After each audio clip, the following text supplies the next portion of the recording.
Hello' guys, welcome to my another video'. বন্ধুসকল, আমাৰ আগৰ ভিডিঅ'ত দাদা এজনে কমেণ্ট কৰিছিলে যে লিডাৰ মেনেজমেণ্ট কি হয়। তেখেতৰ নাম আছিলে বিনোদ বৰা আৰু তেখেতে জনোৱা মতে তেখেতৰ ঘৰ হৈছে তেজপুৰত। হয় বন্ধুসকল, তেখেতৰ নাম বিনোদ বৰা হয় আৰু তেখেতৰ ঘৰ তেজপুৰত হয়। তেখেতে কমেণ্ট কৰিছিলে যে দাদা লিডাৰ মেনেজমেণ্ট মানে কি।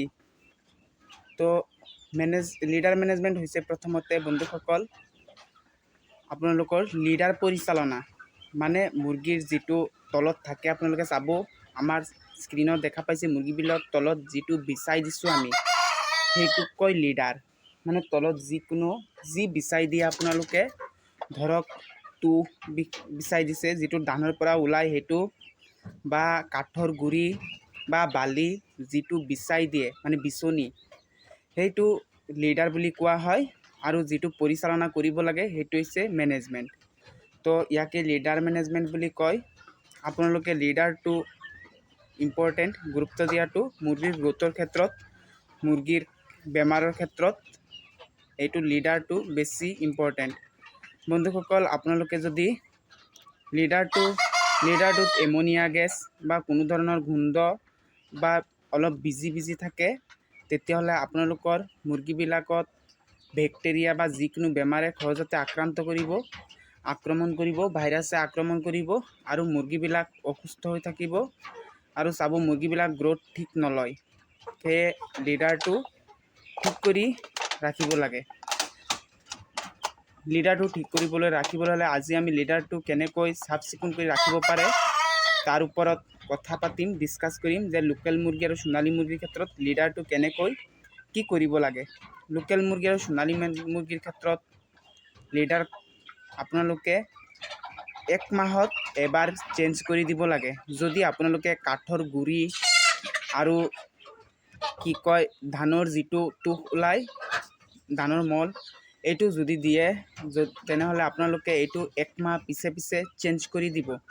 কাৰণ এই ধানৰ তুঁহবিলাকে মুৰ্গী যিটো পায়খানা কৰে তাৰ পানীটো শুহিব নোৱাৰে, যাৰ ফলত ই আগতীয়াকৈ ভিজি যায় আৰু তিতি যায়, আৰু আপোনাৰ তাত এটা এমনিয়া গেছ সৃষ্টি হয়, যাৰ পৰা মুৰ্গীৰ কৰাইজা, চৰ্দি, কাহ আদি হোৱাৰ চান্স 99% বৃদ্ধি পায়, মানে হৈয়ে যায়।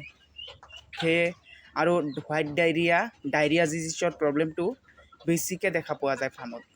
সেয়ে আপোনালোকে যিটো লিডাৰ আছে, লিডাৰটো আপোনালোকে যদি কাঠৰ গুৰি আৰু ধানৰ হেৰিটো দিয়ে, তেতিয়াহ'লে আপোনালোকে এইটো 1 মাহত একবাৰ কৰি চেঞ্জ কৰি দিব, অৰ্থাৎ বদলাই দিব। আৰু আমি দেখা পাইছে, আমি এই যিটো কাঠৰ গুৰি, এইটো কাঠৰ গুৰি দিয়া নাই, ধানৰ মলো দিয়া নাই, আমি দিছোঁ বালি। বন্ধুসকল, আপোনালোকে বালি দিব, বেষ্ট হয় বালি। সোণালী মুৰ্গী আৰু লোকেল মুৰ্গীৰ ক্ষেত্ৰত বেষ্ট হয় বালি দিলে একো টেনশ্যন নাই।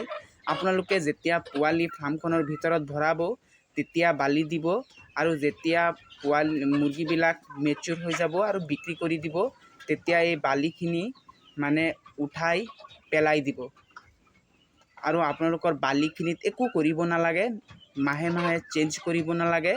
ইয়াত এমনিয়া গেছ নহয়, কাৰণ মুৰ্গীয়ে যিটো পায়খানা কৰে, বালিয়ে লগালগ আপোনাৰ পানীটো শুহি লয়, আৰু ইয়াৰ পৰা কোনো ধৰণৰ গোন্ধ, এমনিয়া গেছ বা কোনো ধৰণৰ বেলেগ কিবা ভিজা প্ৰব্লেম বা তিতা প্ৰব্লেম দেখা পোৱা নাযায়। সেয়ে আপোনালোকে বালি ব্যৱহাৰ কৰিব। মই বালি দিছোঁ, আৰু যদি আপোনালোকৰ বালি দিয়াত অসুবিধা হয়, তেতিয়াহ'লে আপোনালোকে কাঠৰ গুৰি, তুঁহ গুৰি দিব পাৰে। কিন্তু মই যিটো বালি দিওঁ, আগতে বহুতবাৰ তুঁহ গুৰি দিছিলোঁ। তুঁহ গুৰি দিলে মুৰ্গীৰ প্ৰব্লেম হয়, চেঞ্জ কৰিব লাগে আৰু বহুত দিগদাৰ চেঞ্জ কৰাত। সেয়ে বালি দিছোঁ, বালি দিওঁ আমি, আপোনালোকেও বালি দিব।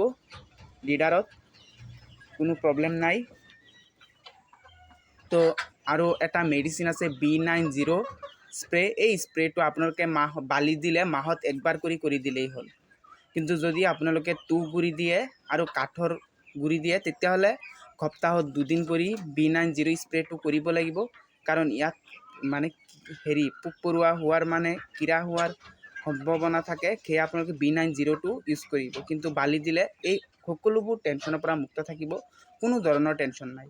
তো বন্ধুসকল, আই হোপ আপোনালোকে বুজিছে যে লিডাৰ মেনেজমেণ্ট কি। যদি আৰু কিবা কুৱেশ্যন থাকে আপোনালোকৰ তেতিয়াহ'লে কমেণ্ট কৰি দিব, আমি ভিডিঅ' লৈ আহিম। আৰু বিনোদ বৰা দাদাক আমি আমাৰ চেনেলৰ ফালৰ পৰা ধন্যবাদ আগবঢ়াইছোঁ।